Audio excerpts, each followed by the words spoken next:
Welcome. In this episode, we are joined by Tracy Sinclair, internationally recognized Master Certified Coach, former Global Chair of the International Coaching Federation, award-winning coaching thought leader and co-author of Becoming a Coach, the Essential ICF Guide. With more than 2 decades of experience in coaching, leadership development, and coach education, Tracy has become one of the most influential voices in the global coaching profession. Together, we explore what truly and transformative coaching means in a rapidly changing world. Tracy shares powerful reflections on presence, human connections, inner work, and why coaching is far more than a skill. It is a craft. We dive into the future of coaching, the impact of AI, leadership development, systemic coaching, and the growing need for empathy, curiosity, and authentic human connection in organizations today. This is a thoughtful and inspiring conversation for coaches, leaders, and change makers who want to deepen their impact, strengthen their presence, and better understand what the world increasingly needs from coaching and leadership in the years ahead. I'm Jenny Bergh, and this is a podcast together with Tracy Sinclair. Welcome to the conversation.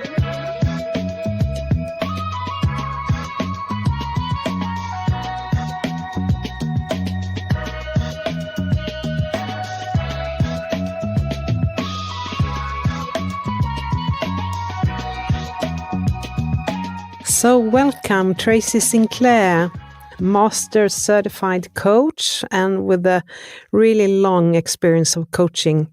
I'm really glad to have you here in my podcast and talk about coaching and the business of coaching and other things about leadership and development. So warm welcome.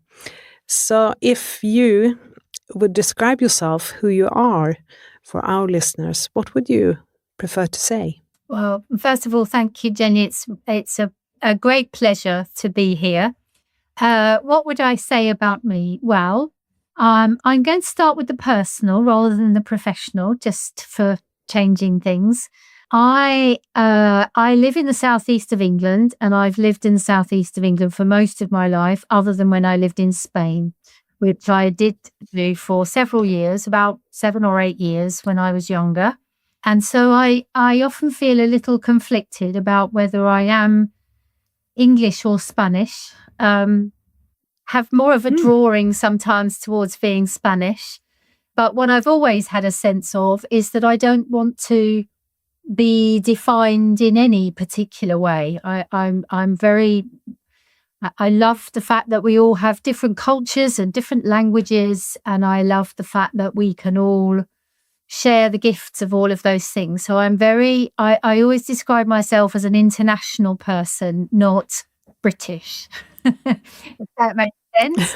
I'm a person in the world. That's it. So that's who I am, how I think of things. I have a family. I have twins. They're 22 years of age, and I'm very, very close to them, probably too close to them, if I'm honest, because it's hard to let them go. And I have a husband who was born in Zimbabwe, but has spent more than most of his life in this country. And he travels a lot, as I used to. So I used to travel an awful lot with my job before COVID, especially with the ICF. And I'm very grateful for all of that. And now I'm at home more and he does the traveling. So apart from coaching, which I adore, I love being outside. I'm obsessed with trees. I do hug them, I have to admit. I love trees. I love weather, and I love yoga. Wow. We have something in common. I love to hug trees as well. It's a bit weird, but it is wonderful to hug trees. I think so. There are so many things I got interested in immediately, actually. And I was thinking, before COVID, you were working with ICF, and working with ICF globally gives you an opportunity to travel around. So what did you learn traveling around? Gosh, I mean, I learned many, many things about about people's practices, ways of being, ways of living, thinking and feeling in different places, the obvious cultural differences. But what I also learned, which is one of the biggest gifts I think being involved with the ICF gave me, was, and still is, an appreciation of how coaching is something that is very meaningful in different parts of the world, but it's also experienced and interpreted in different ways in parts of the world, because each country or each region's culture will inform the meaning that they make of the principles of coaching. And so I think that, we talk a lot, don't we, in coaching about having a variety of clients and things like that. But sometimes we think that variety just means more clients in our own country, which of course is what many of us will do. But I do think it's very, very fascinating. And it's one of the really interesting things that I got to see with the ICF is how coaching is being used and experienced in globally as a profession. Is, coaching, for example, in Sweden would be very different to coaching in Japan or in India or in the Middle East. And I was, I guess, a bit naive to that, thinking, well, it's just coaching, isn't it? But of course it's not. Yes. It's not. It's part of character and culture as well. That's really exciting. I was myself coaching someone from Japan a few months ago, and we were talking a little bit about it.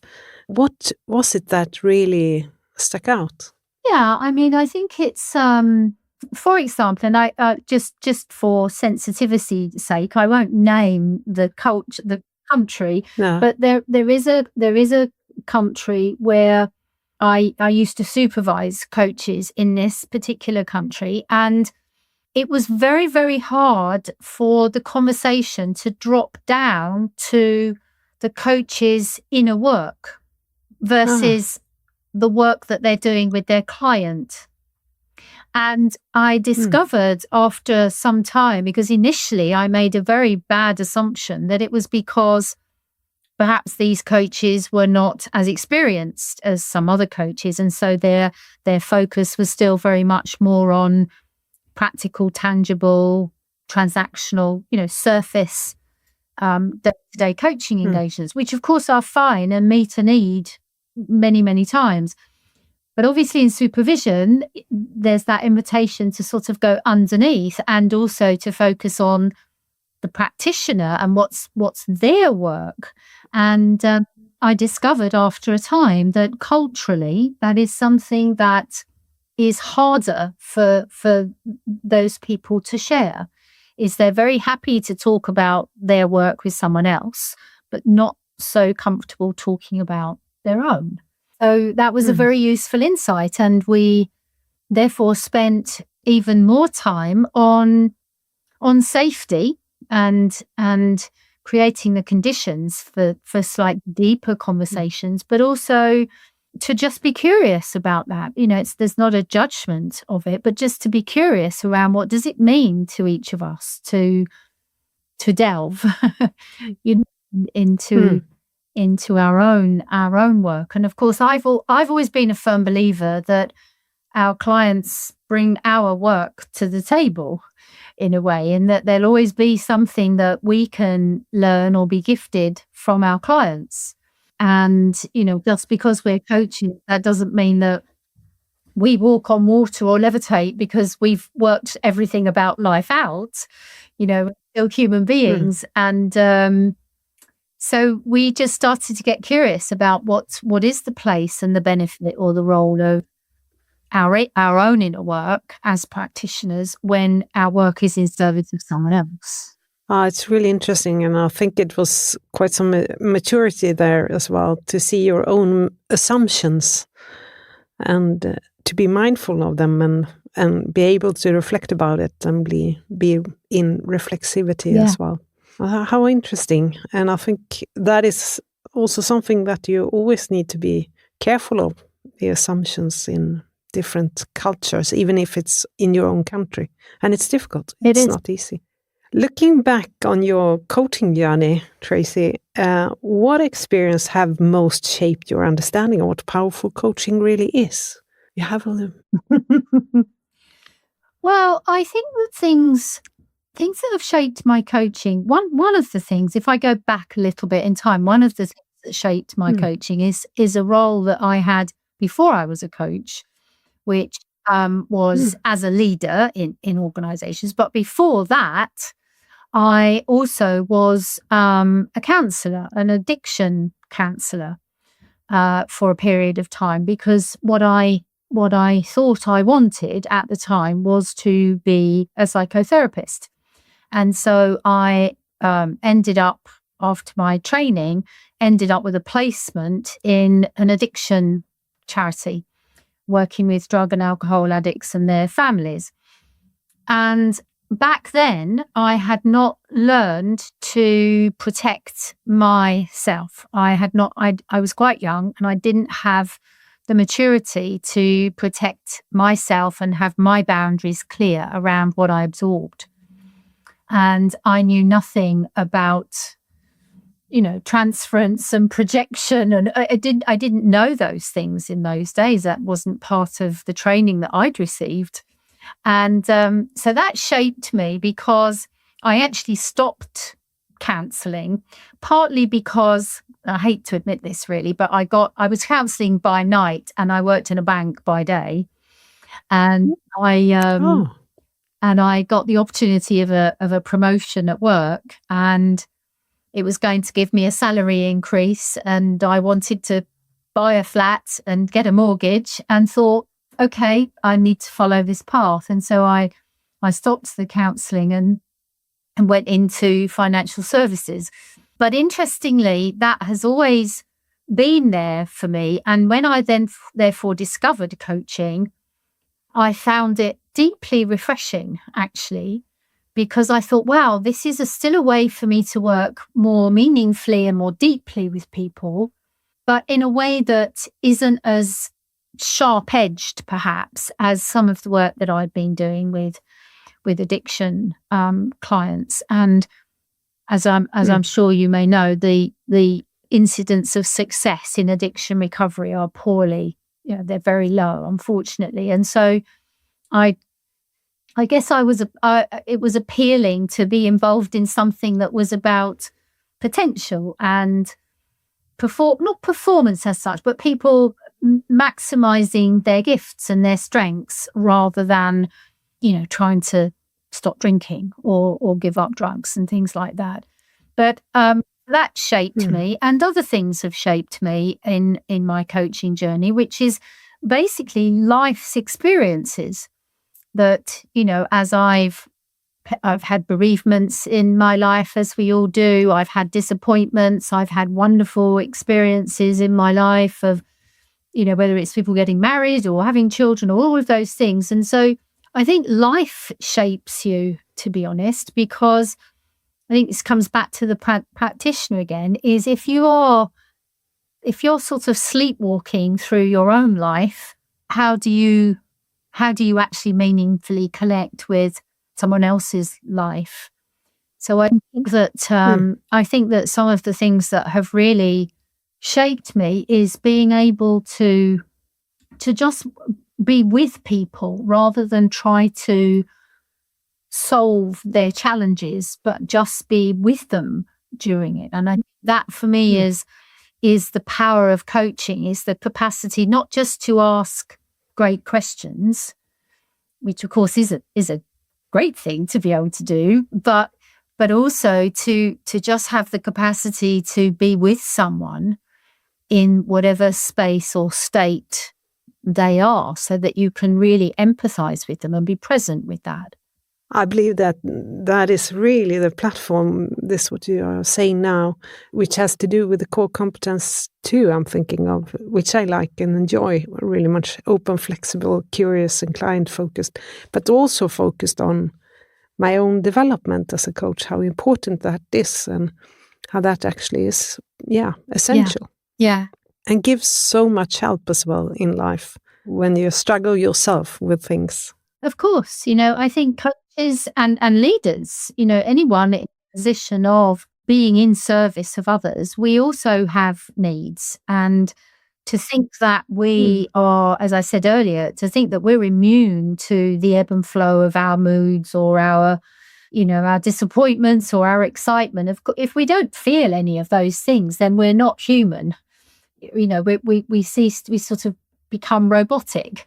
And so, to be a bit nerdy for a moment, I was actually over the moon when Competency 2 came in, because it was that first time when the competencies were turning to focus on the coach and not what the coach does for and with the client, but what do they need to do themselves to maintain that. And I think we have both a right and a responsibility for that. We have the right to be nurtured and nourished and supported and listened to as well. And we have a responsibility for that so that we can maintain our presence with our clients. So for how long have you been coaching now, Tracy? 21 years. What was it that made you interested in coaching?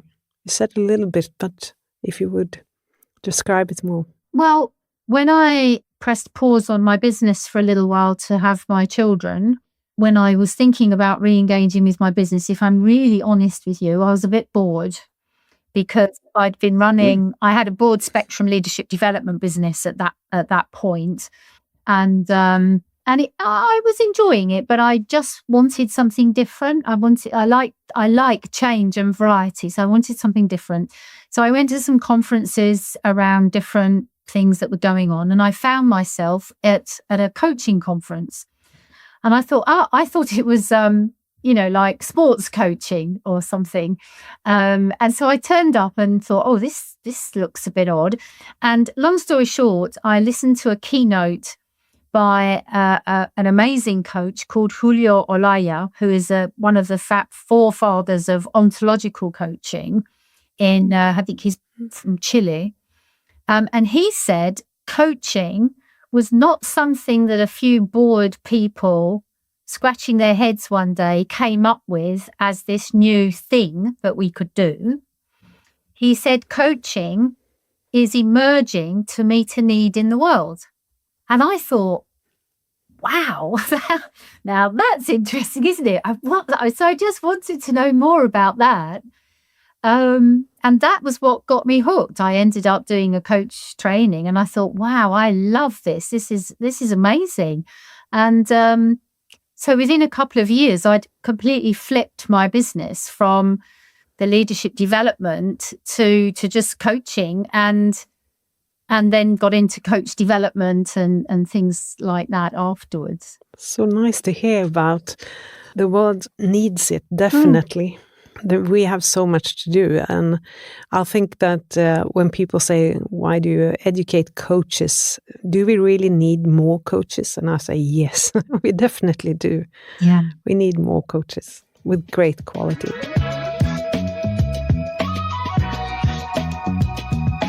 So I would like to jump to a question which says, in your view, what distinguishes truly transformative coaching from coaching that remains more surface?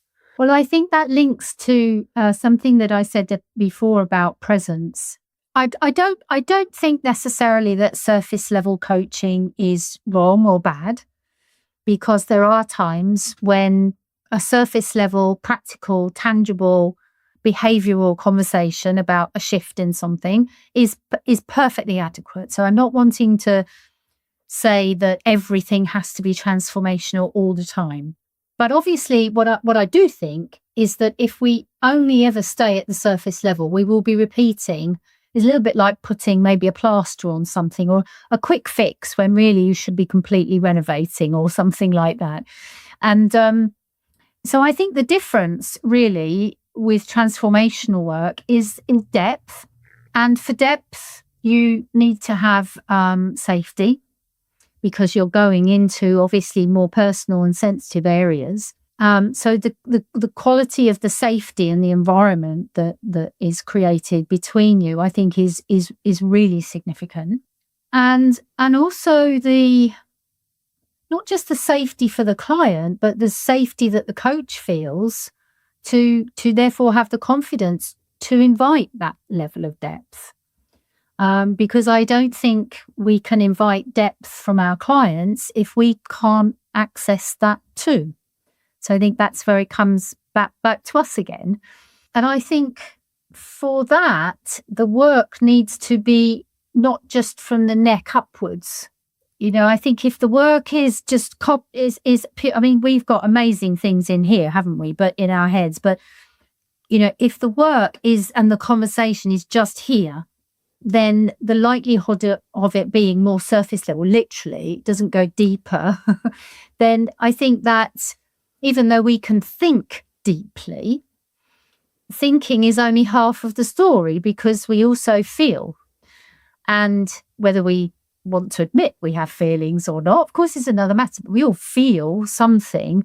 And as we now know as well from scientific discoveries, we have other brains than in our head. We have the gut and the heart and goodness knows what else that we're still discovering about ourselves. So I think that what can make coaching more transformative is, we're talking coaching competencies, don't we, about coaching the whole person.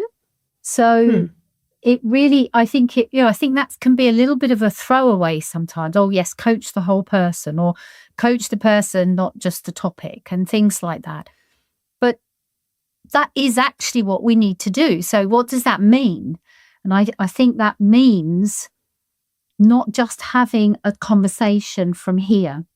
I think it means just sitting with and coming down into what does this really mean to me, and to really tap into the fullest part of the person and not just their thinking. Yeah, and I believe what you said before, just to be with yourself as a client, but also for the coach to be with your client, with the whole person. Is the, as you started, presence. There are so many things I would like to talk about, but I'm thinking myself about the coaching industry. I think it has changed during the time I've been a coach as well, and there are many things happening. And you being in England, you've been on the global board and worked a lot with ICF. So I'm curious, what do you see as the biggest opportunities and risks for the profession? It's one of the fastest growing businesses still. Yes, it is. And I guess as with anything, there are opportunities and risks. I don't think it's ever one or the other. There's always going to be that. Let's start with the risk, let's say, because then the opportunity is what I would say can mitigate that. I mean, I think there are many risks to the coaching profession. Traditionally, for a long time, one of the biggest risks, which I do still think is a risk, is untrained professionals, or I don't want to be prescriptive about how the coaching profession is run. I don't, there needs to be a level of creativity and innovation, because this is about unique human beings. But because our profession is self-regulated, we still have a situation in the world where people can call themselves a coach without ever having done any form of specific coach training at all, which is why, being part of a reputable professional body, I think, whichever the body you choose, you need to be part of some kind of reputable organization that is requiring some kind of standards. So I think that's always been a risk that has come up in ICF reports, for example, for years, that you may have some individuals who are just naturally gifted as coaches, and they don't have any qualifications, but they do an amazing job. But then, of course, there are those who don't, and I think that fuels also the ongoing confusion around what coaching actually is. I think we still have that. I mean, I discovered that when I first started training as a coach, and it's still there, still misunderstandings of what coaching actually is. So I think that risk is there, and it's still there. And I don't know, I think it's getting better because I think there is more understanding and people are recognizing the profession and are seeking more credentials or experience or markers of competence, etc. I guess the other risk, which is maybe the big one at the moment, is AI. And I think this links to the question earlier about transformational and more surface level coaching, because AI is very, very capable of transactional surface level coaching. And it's really quite, it's impressive and shocking at the same time what AI coaching bots and applications can do. And so I think the risk there is if a coach is viewing this work as something that is purely a way to make some money out of transactional coaching engagements, they may find that their work is limited because it's going to be, and is already, far more cost effective for organizations to outsource surface level coaching to automated systems. And so that, in a way, it's still coaching. It's not human coaching, but some would argue it's still coaching as a discipline, but it's being handled in a different way. The opportunity, though, is, I think, that one of the things we need in the world at the moment more than ever before is connection and presence and empathy and listening. We're more connected in the world than we've ever been before, and yet we've got a pandemic of loneliness and disengagement in the world. So what is that about? We're connected like you and I are now, and who knows if you and I will ever physically and personally meet. I hope we do, but who knows if we ever will. And so I remember a futurist actually at the ICF years ago in a speech. He said, in fact, he was Swedish, I think, and he said that we were together alone, that we were entering into a world of being together alone. And I thought that was very prophetic, because I think that is what we have, is we're together, but we're also alone. And I think that the world is, there are a lot of advantages to this kind of way of being. We don't have to get on aeroplanes or take time traveling and all of those things. But I think for the coaches that can and want to bring a level of that human essence that isn't about the transactional conversation from here, it is more about two human people, two human beings, energy coming together to be with each other in service of that inquiry that person has. That to me is the opportunity, because I think that's what the world needs. I agree. And the connection, I think we should be really aware of that, the importance of connection and empathy and all the things that we as humans are really good at. Be careful of bringing that into the conversation. Yeah. So what role do professional bodies, it's totally another question maybe, and standards. Some coaches are really frustrated on standards from ICF, and I can understand them sometimes, but mostly I actually come to like them.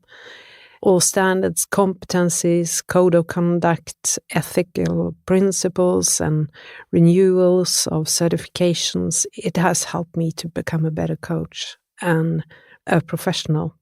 So what do you think these roles of professional bodies and standards play in shaping the future of coaching? Yeah, I think that I totally understand this idea of, are we another hoop we've got to jump through, or another thing that's come out? And I know that can be frustrating. But what I also know is, and coaches aren't immune from this either, that within all human nature, there are lots of many, many wonderful, beautiful qualities. But also within human nature, there is a darker side to humanity. And without some kind of boundaries, guidelines, expectations, standards, conduct, then things can get out of the gate, if you like. Things, I remember when I first entered sort of into the world of coaching and the ICF, it was called the Wild West of coaching at the time. You get that sort of sense of everyone's just running around doing their thing, and then it finds its shape. And I think we see that. Not that I want this podcast to be about AI, and I'm not an AI specialist by any means, but I know enough to see that AI is doing some incredibly amazing things in our world that is just amazing and very good for us. But then there are also things that are very worrying and frightening and aren't helpful to us at all. And I think that part of that is sometimes driven by the fact that we've not necessarily put the metrics and the measures and the standards in place before we just go, and so I think there's an element here of how do you reel the beast back in once it be released, if you like. So I do think that I don't agree or like bureaucracy for bureaucracy's sake, and I certainly, as a personality, don't particularly like being told what to do. I want to be creative and free to do my work, my thing. But I do think that the professional bodies do play a good role in trying to maintain standards, but also therefore the integrity of our reputation. Because, if the standard that is being set is a standard that then is well regarded, and you are associated with that standard because that's, it's a marker of the work that you have put into that, then I think that serves us. So I think I would still err on the side of having those kinds of systems in place. Yes, I agree with that. And coaching has, as I see it, become more and more something that leaders are involved in and understand that they need it as a capability, that they are able to coach their people, and the view and look and the need of leadership has changed. So I'm curious, what do you see when it comes to leadership development and coaching? What do you think is the next step? Well, I think we've made a lot of inroads into leadership development with coaching. I think for a long, long time, it was the missing link. I mean, I've always believed that leaders need to have a range of skills, and that you don't just lead like this or like that. I believe, I love one of the most simple leadership models, but I love it, which is the situational leadership model by Ken Blanchard, is that we have these different types of leadership that will be useful for that situation with that person and that topic or something. And, for years when I used to teach the situational leadership model, the coaching was always the weakest muscle, because it's often was said to be the one that, is more fluffy, or takes too long, or it's a softer skill, or whatever it might be. And I do think we're in a different place now. And, for a while, until team coaching has really come in, coaching as a leadership skill was the fastest growing modality for coaching.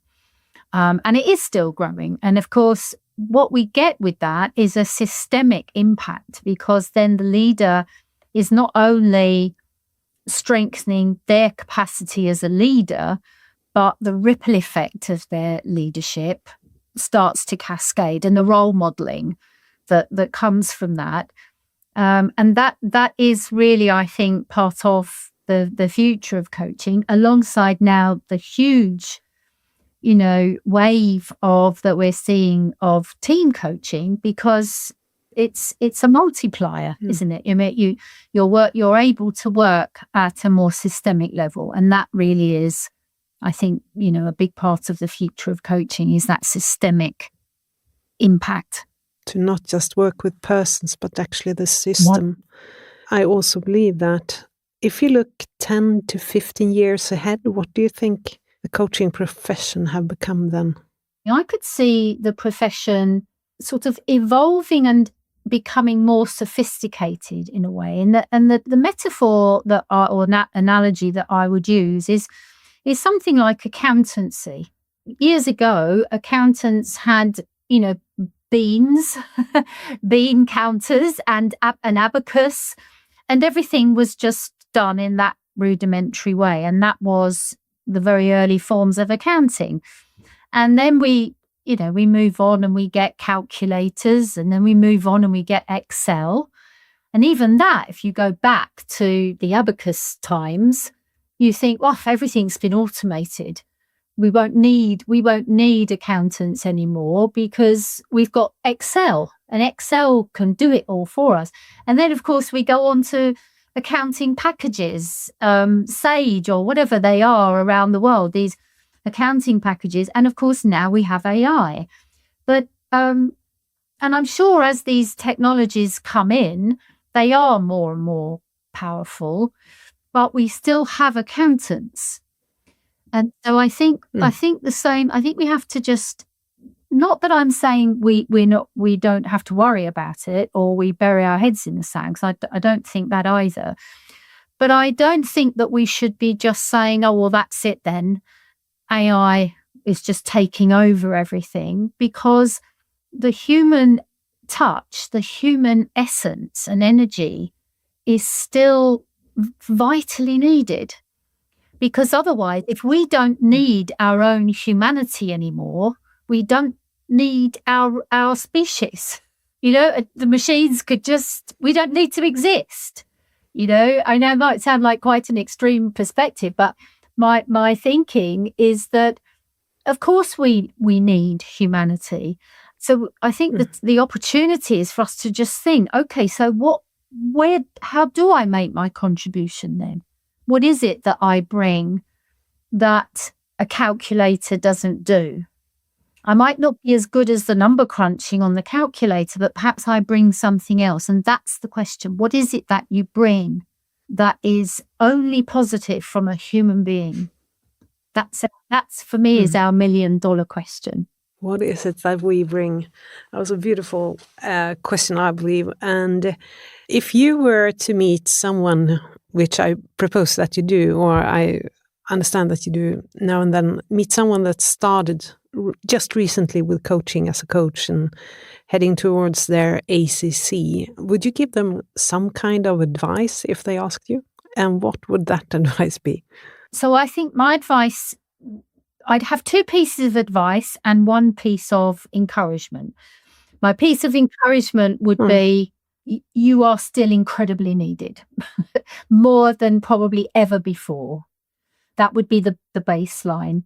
And then the 2 pieces of advice would be to not treat coaching as a skill, but think of it as a craft.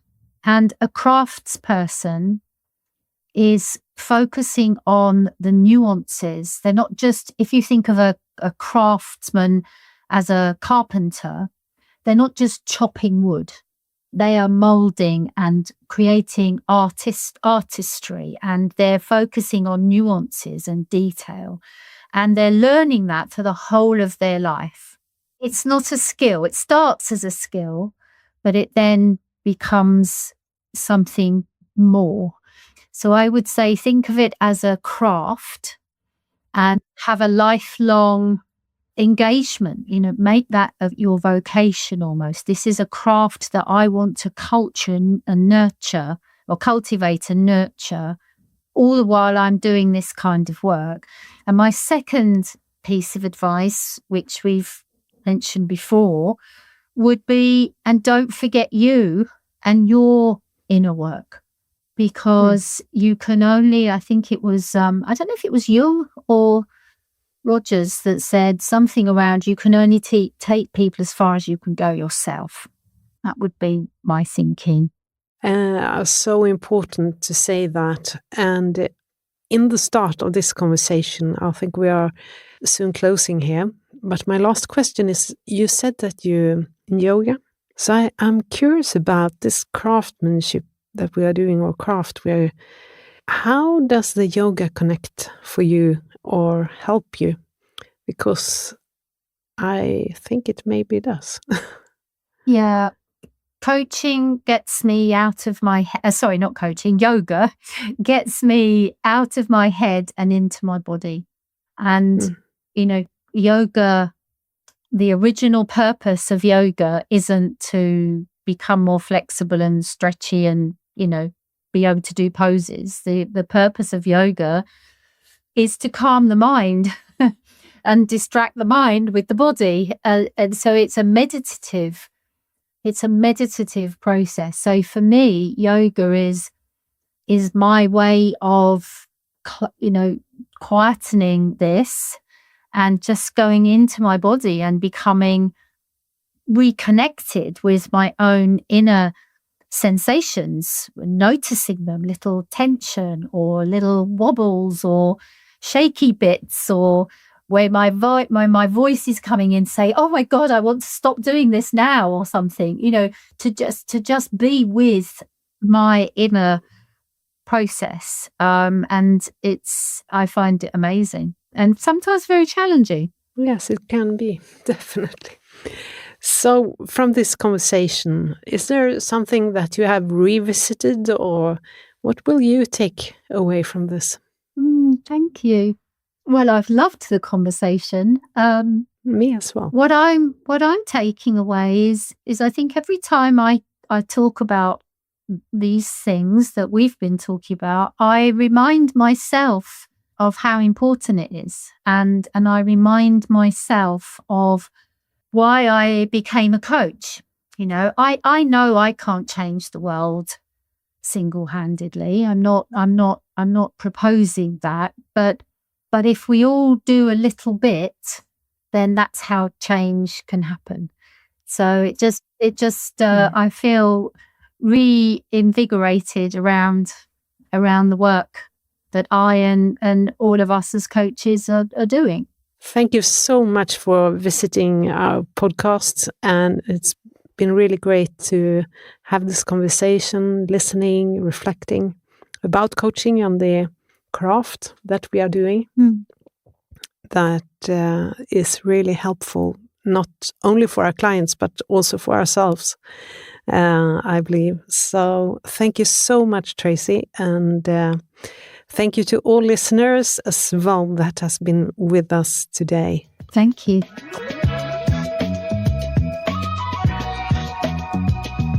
Thank you for listening to this episode of Kraftpodden.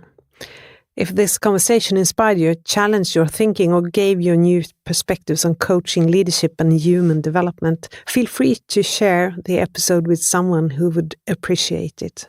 And remember, great coaching is not only about asking better questions, it's actually about being more present. That's what stays with me, the presence, being there together with the client that you coach.